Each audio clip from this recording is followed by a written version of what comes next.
Good morning, actually almost afternoon. I know people are joining us here, so it'll take a few minutes as people, get involved here and get online. Welcome on behalf of the Oshkosh Chamber. We're happy to be hosting our first in a three-part series of leading and managing change through disruption. We have the good folks with Wipfli joining us today to do the first part of that series with today's topic, how business owners are adapting to the new normal. And new normal is a good phrase these days. It seems every day there's something different that we're having to deal with. I know a couple weeks back, Wipfli did a kind of a strategic look at helping companies try to figure out how to position themselves and move forward into the over the next several months and into the years to make sure they survive and they work through any disruption that may occur in their business, caused by COVID and other issues. Today we have Robert Zondag with Wipfli. He's got 25 years of leadership experience as an entrepreneur, executive in financial services, private enterprise, agriculture, and he specializes in strategic planning, inclusive of growth, capital planning, enterprise and risk management, regulatory and compliance matters. So he's been around. He knows his stuff, and he also has Veronica with him today. So I'm just going to kick it over to Robert to take it from here. For those of you who have questions, please use the tab on the bottom of your screen to ask those questions. And I know they'll be monitoring those and either addressing those as the presentation goes along or at the end of the presentation. So with that, I'm going to kick it over to Robert to take it over. Thank you, John. Much appreciated. Good afternoon or good morning, everyone, depending on where we are with 10 to noon being the time. Veronica and I are pleased to be able to walk through some of the information and data we've found in helping customers through this interesting time we are living in. And Veronica, if you could start the PowerPoint for us. Can you see it on the screen? Not yet. It's showing us a Microsoft Teams window.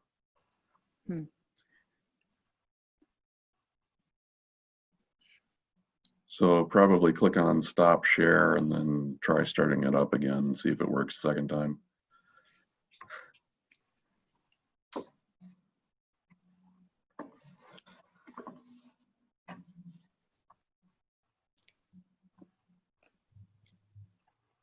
There we go. Okay, that did it. All right, you want to flip to the first screen, Veronica? We're going to be going over, like I said, some of the data we received from a survey of over 550 customers that we work with. Veronica, if you want to tell a little bit about the survey. Yeah, so the survey, we had small, mid-size and large organizations take the online survey. It was given across different industries, professional services, education, financial institutions. So we had a wide range of, clients take the survey. And what did we find out? So our findings, gave us, or told us rather, I should say, that our clients were in one of three recovery phases: responding, recovering, and thriving. Those that were responding, we found that they were able to react to the sudden disruption in services, but keeping the essential services operating. Those that were recovering were learning what their new circumstances were. They considered new opportunities and also if they must or should adapt to those. Those that were thriving already were preparing for the next normal. So thinking about long-term strategies, any shifts that they need to do in order to, have them be successful for the next 3 years or longer. Right. So that, Most organizations we found were in the responding or recovering phase. So 41% of those were a mix of smooth and rocky transitions. 42% were only mostly smooth.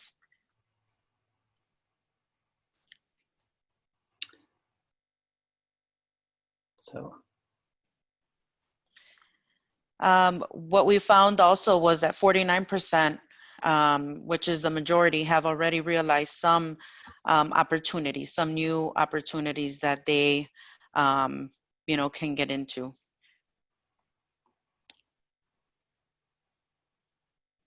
Um, 50% have changed their business model, not only how they deliver the products and services, but how and what.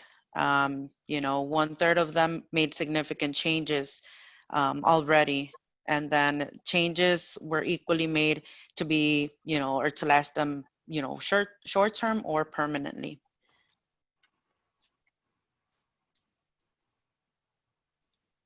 Veronica, I think we missed a couple of slides there.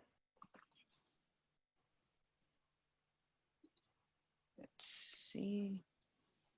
Sorry about that. It's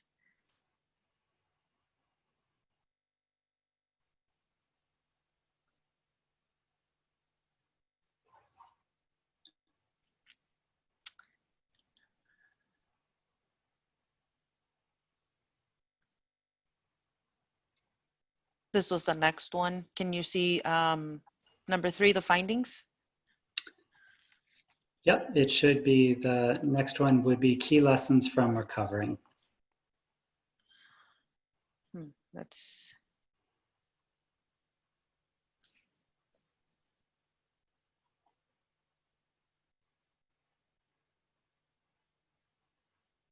I'm sorry, I don't let's see. I'm not sure why it's not coming up on this slide. I know what you're referring to.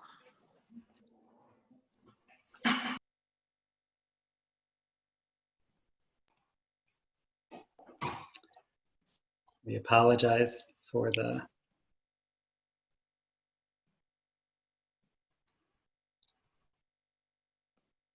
Let me work on getting those. What she's looking for the slide, as we mentioned, most organizations that we surveyed are responding or recovering. That means that they were either a mix of smooth and rocky or mostly smooth. And we then went to look at what are the lessons that you as a business owner or business leader can take away from the 3 different types of organizations that were surveyed. For people that were recovering, that's the middle group of organizations and businesses. And what the takeaways from those were is that most of them in the recovering stage did have a written contingency plan. They hoped for the best, but had a written document that their team and employees could go to that prepared them for the worst and prepared them for the challenges they were going to face in COVID and the pandemic. The second thing that we found for the middle group of businesses, those business leaders and business owners that were categorizing themselves as recovering, they had an intentional and 2-way communication with their employees. They maintained alignment with their staff daily. They made sure to check in and provide honest communication. The third thing we found with the businesses that were in that recovering stage is that they had invested in technology according to the budget they could align with. It might be something as simple as an account with Zoom so that employees can communicate with customers. It could be the ability for employees to take a laptop home, employees that traditionally used a desktop. The fourth thing we found from businesses that were categorizing themselves as recovering was that they had adaptable strategies. They had strategies that they had written down and talked about as a business owner as a business leader with their team, and they were able to have a faster reaction to what was happening because they had already discussed it, and they had an ability to capitalize on those opportunities. So those are the lessons from the organizations that consider themselves recovering. For the highest tier, or those companies that consider themselves thriving, they had these elements in place. And as a business owner or business leader, take note of some of these and see if they apply to your business. One is they had a remote work environment that was efficient and effective. They were able to allow their employees to work remotely, but also have meetings and processes in place that supported that remote work environment. The second thing that businesses that categorize themselves as thriving had in common is that they stayed focused on their vision. So often in business, we forget that our vision is important, but focusing on the vision allowed the business owner, the business leader, and their team to have an open mind to new methods because it didn't change the vision of what they were doing. Another thing we found is that businesses that categorize themselves as thriving adapted quickly. They were able to step beyond the uncontrollable events and say, even though this is happening, this is going to be how we adapt. A very key element we found with businesses that categorize themselves as thriving was a leadership mentality of the glass is half full. This was one of the overriding characteristics. And as a business owner or business leader, it does allow you for some self-reflection. Are you someone that is the glass is half full despite circumstances? That has a ripple effect across your entire team. And do you have the mentality, and are you communicating that now is the great chance to make big changes in your business? Another thing we found with businesses that were thriving is they kept their clients and employees informed. We know in the world of social media that honest messaging, clear messaging is more important than ever. And the businesses in our survey, the businesses that we talked to from the CEO down through management, found that they kept their clients and employees informed all the time. And it was honest communication about what was happening, about what they knew and what they didn't know. And again, the last thing that we can tell you about businesses that categorize themselves as thriving is they had a strong culture. We know every time culture eats strategy, and that those businesses that categorize themselves as thriving stuck to their core values and their culture. They let their employees and, more importantly, their customers know that they were in this for the long haul. They were in this together, and that they were all looking for solutions to figure out what the next step would be. Next slide, Veronica.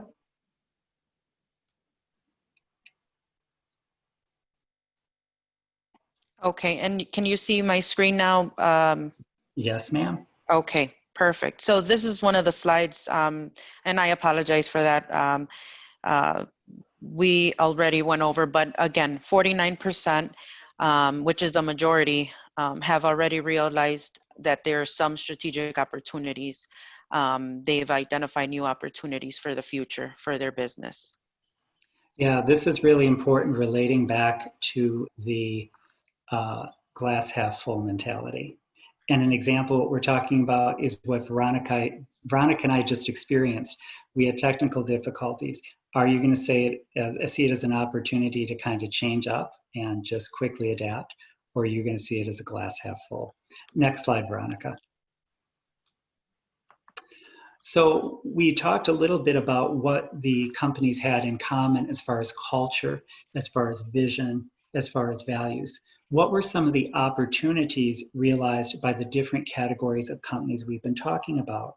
And I'd invite you to think about this in terms of your own business. The first is that those companies that realize or categorize themselves as recovering really had an online service and product delivery method. They were able to deliver programs virtually, and they were able to accelerate their e-commerce business. That was across all industries, irrespective of the product or service that they were delivering to their clients. The second opportunity is they continue to diversify their client mix. The diversification of client mix really saved the bacon, as they said, and they were able to find some new targets. Another thing was the retention and upsell of current customers. We know that going out and prospecting during this time is often difficult.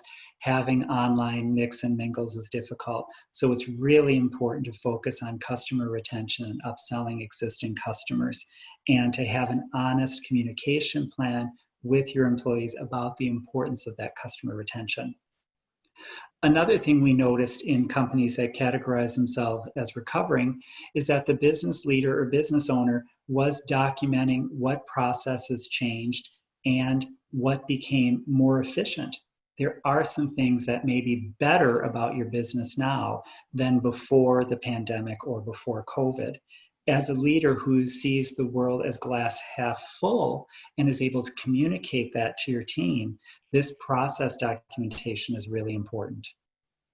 From an expense side, we know that all of us can look at how we're going to reduce office space, staggering work schedules, and understanding for the long term, do we need the same amount of space we had before? The other thing that was interesting is that companies that did categorize themselves as recovering really looked to new markets. They looked to new channels. They were really involved in what it meant to become an e-commerce company, what it meant to become a digital company, what was going on in social media. They were watching what their competitors or others in their industry were doing and making note of it. And so I thought that was really interesting when we talked to business leaders and business owners. Veronica, the next slide, please. Now let's look at the opportunities by the companies that considered themselves in the top tier, either financially or just as a culture. Those businesses that felt they were thriving. The first opportunity is that they were pandemic proofing. They already had that contingency plan. They understood the business recovery services they needed to have in place, and they were using the tools that they had in place to address the pandemic. Second thing, they had really forged new strategic alliances. So just like we talked about before, that mix of customers, now we're talking about new strategic alliances, finding new targets, finding new vendors, finding new people to partner with. The next one is really interesting, and that's adapting that market message, the marketing message.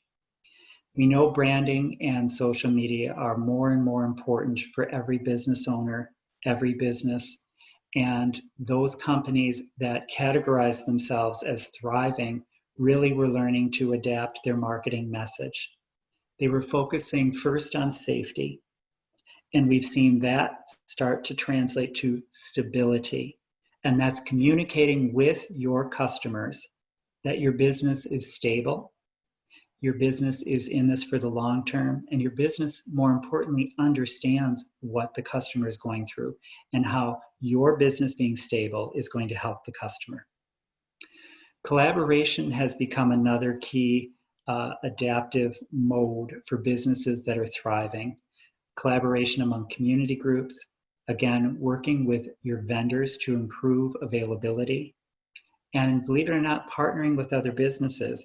It doesn't necessarily mean a competitor, but it does mean looking at new opportunities to put services and products together, do joint marketing messages, or joint collaborations. Just like in the last category, those businesses that were thriving considered themselves opportunity market makers. And I would invite each of you to think about that in your own business. What market are you making for your business? What new product or service is something that the pandemic or COVID has caused you to deliver or think about delivering that you wouldn't have done in a different time?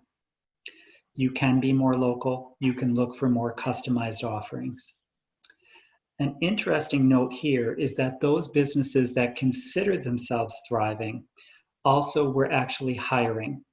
They were looking at the top talent that was available either from other industries or competitors.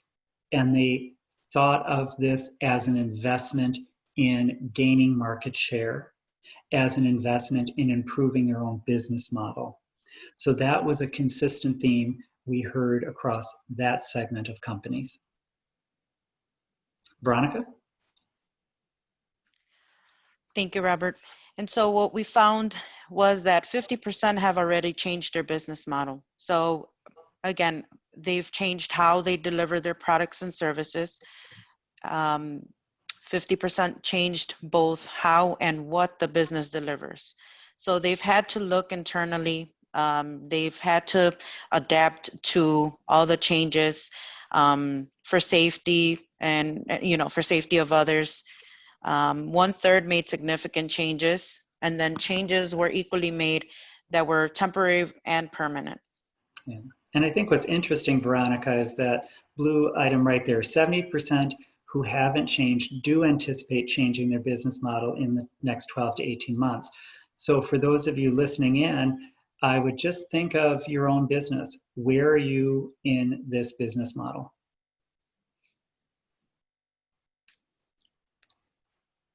All right, let's talk a little bit about readiness for the new environment. We know it's a buzzword right now, but there are some things that we found in working with businesses across the country that really are going to make an impact. And there are 4 aspects that you should consider for readiness going forward. The first is culture. We never want to really talk about it in depth, but your business's culture is super important right now. Revisit your values and revisit your norms for behavior. We know that all of the businesses we surveyed in that top tier, thriving tier, put culture as number 1. The second aspect, people. Over-communicate, over-communicate, over-communicate. Did I say over-communicate? We can't have enough communication right now. If you haven't looked at your job descriptions, an important aspect right now is to look at that, make new expectations and clear priorities. If someone was used to working in the office and now is going to be in a remote environment, and your expectation as a business owner or your expectation as a business leader has changed, it's important that that be communicated and documented. The third aspect we found important are processes, and we touched on this earlier. Take the time to update and document processes that have changed. Especially in a remote work environment, your team members are going to look for how process should be done. So take the time to document it. The fourth item, again, we touched on earlier, is technology. Your business should be looking to stabilize for mobility and stabilize for a remote work environment. So in summary, the responses. Thriving organizations are significantly more likely to have technology that's appropriate for their budget and their size business. Second, a premium on culture. What are the values of your business? What do you stand for? Why would your customers choose you right now? Third, processes to support that are documented and available to team members. Responses for organizations that were responding, and the reason that one went from good to great: a lack of technology or an understanding that there needs to be technology solutions. A lack of emphasis on culture, a lack of emphasis that as a team we're in this together, and that management and ownership may not have all of the solutions, may not have all the answers right now, but the culture is there to support that. And then a lack of processes, really leaving people flapping in the wind and not understanding clear expectations. What is interesting though is that what separated the middle category from the lowest tier is that those organizations that categorize themselves as responding did feel confident in their people, and that's a good place to be. What is also interesting is that larger organizations were more likely to be ready in terms of technology, but less likely in terms of people and skills.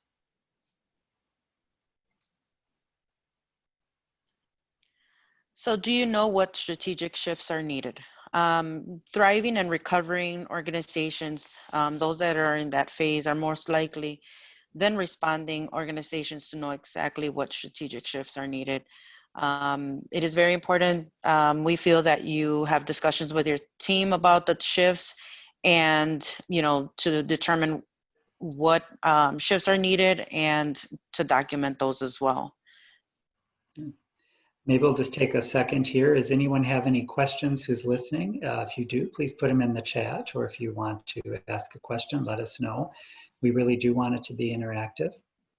We do also realize it's your lunchtime, so you may be eating and listening. So don't hesitate to jump in if you have a question.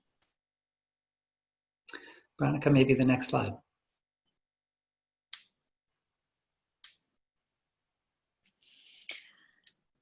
So revising long-term strategy. Responding and recovering organizations are planning to adapt their long-term strategy. Thriving organizations, on the other hand, half of those have already revised their strategy. So what we're trying to say is, strategy is top of mind in any of these phases. Yeah, and I think, Veronica, you bring up a really good point, is we tend to think, let's deal with the crisis now and figure out long-term strategy later.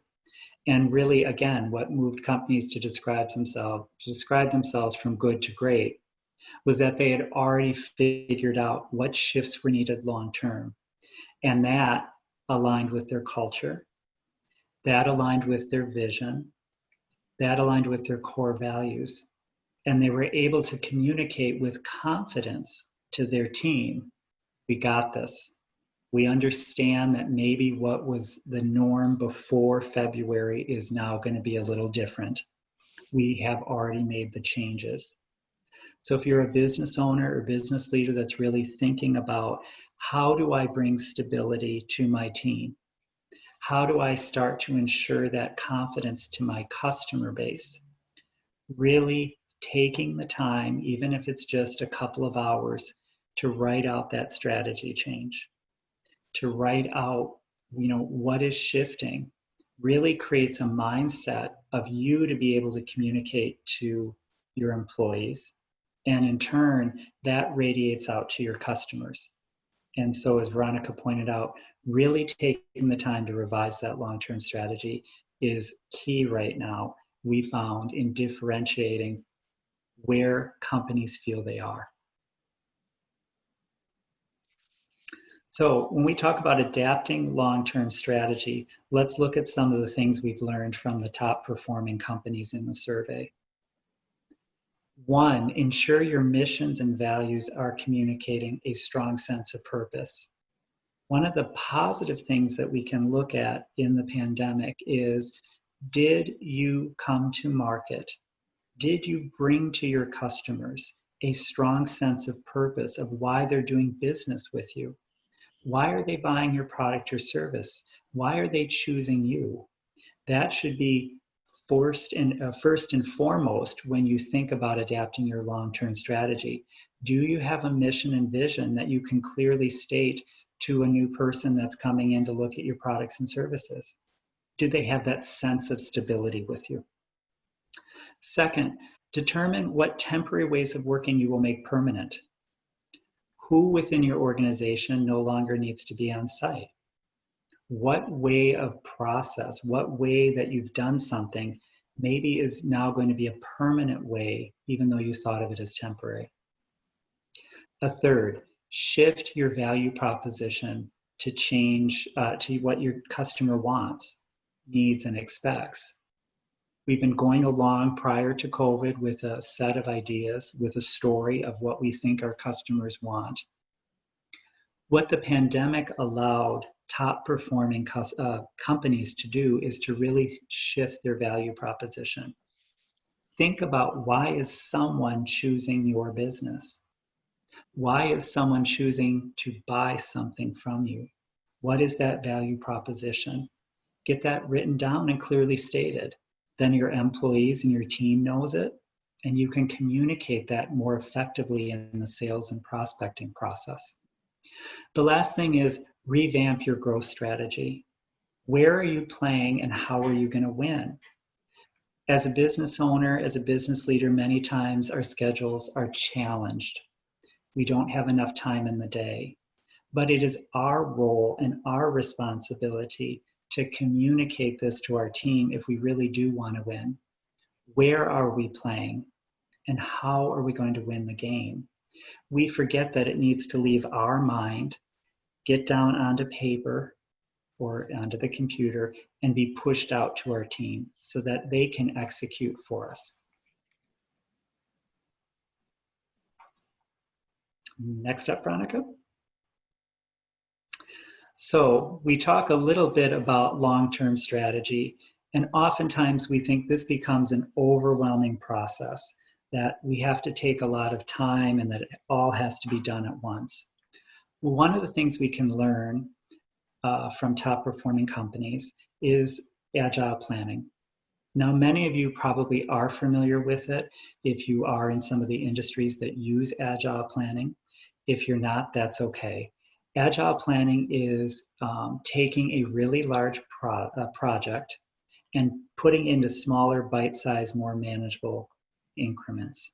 So if we're talking about all these changes we want to do, if we're talking about strategy, what we want to do is take that and parcel that into smaller pieces. Each of these units is called a sprint, and your team just focuses on that one change in that one sprint. The agile planning method defines what's going to be done in each sprint, and it creates a repeatable process for you and your team to be able to move on to the next thing. It helps people feel that they've had a sense of achievement and purpose. So one thing you can take away today is thinking about an agile planning process or methodology. I'd invite you to do that. Veronica, I know you're the expert on what our group said. So our group, actually 42% already planning to do so. Those included the responding and recovering phase organizations. A quarter of those are not planning to do so. Thriving organizations, we found nearly half already are doing so, and 1/3 are planning to do so. So smaller businesses, we found, are less likely to intend to adapt, or adopt, I should say, agile planning if they have not done so already. Yeah, super easy to do, and for a small business, something I'd recommend you look at. All right, so when we talk about some of the shifts that you can make, and these look like big fancy words, so we're going to break them down because for me, I always like to know what something means. So you used to talk about key performance indicators or KPIs, like what is the business measuring? And what we're finding is that businesses are moving away from these key performance indicators, which often are confusing to employees and confusing to the people that have to put the data together, to just simple health metrics. Health metrics may be something like accounts receivable, sales, cash on hand. And it allows the business owner and the employees or team to easily understand where the business is for its health at any given moment. Another thing we have seen and we've participated in is moving away from a lofty vision, a lot of words, into just a very clear future. As a business owner, as a business leader, your team is looking to you for that clear future. And so we want to move away from kind of a wordy, big, huge document into just a clearly defined future. Another thing is we tend to think of strategic plans and strategic planning in terms of annual plans. And certainly it's important to lay out financial a roadmap and financial anniversaries in long terms. But when we're really looking at measuring day to day, when we're looking at how we can help our team help us achieve, it's moving it to quarterly results. It makes it easier. It doesn't seem insurmountable. And that's one of the things we're seeing. Another thing is we've tended to, as a business environment, always look at things on a quarter. How did we do on the quarter? How did we do on the quarter? And we're really moving that to Metric Mondays, where we have a very quick check-in. We just look at the health metrics and can move on. Mhm.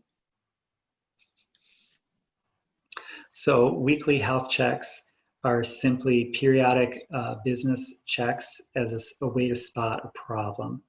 So again, quick periodic meetings that discuss specific metrics, could be revenue, expenses, or receivables. You're going to figure out what works for your business. Narrow your team's focus. Each company-wide priority has only 2 or 3 health metrics. So you might choose 3 things that you want to achieve. Again, that agile planning method, breaking it down into bite-sized chunks. You might have 3 things you want to achieve. And each of those has a couple of health metrics. So you make it much easier for you to look at it. You make it much easier for your team to look at it. One of the things we often find missing too, and I'd recommend thinking about, is assigning ownership and setting minimum thresholds, and assigning ownership outside of who you normally think should be it. So normally we look to the president or the owner or the CFO. I'd invite each of you to think about who really should be the owner, who is closest to the situation, that can give valuable feedback, help you shift quickly, or have real insights into the health metrics. You also want to look at clear timeframes, where you're going to get the data from for your health metrics. Is it easy to get, or is it something that becomes cumbersome? Anything we want to measure that takes a lot of time and expense, or just the team feels is cumbersome, is probably not the right health metric for you, especially as we see in a crisis or in the pandemic. I'd also think about the method for tracking. How are you going to make a reliable tracking method? And then really adapt your weekly staff meetings. You want to just focus on the health metrics becoming a constant, a simple way of looking at things, and then adapting your meeting accordingly.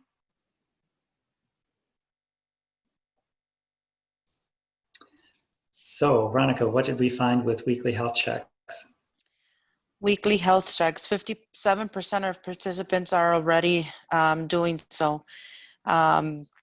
Out of the responding organizations, 1/3 are monitoring weekly. 42% of those are planning to do so soon. Recovering and thriving organizations, on the other hand, majority are already monitoring weekly.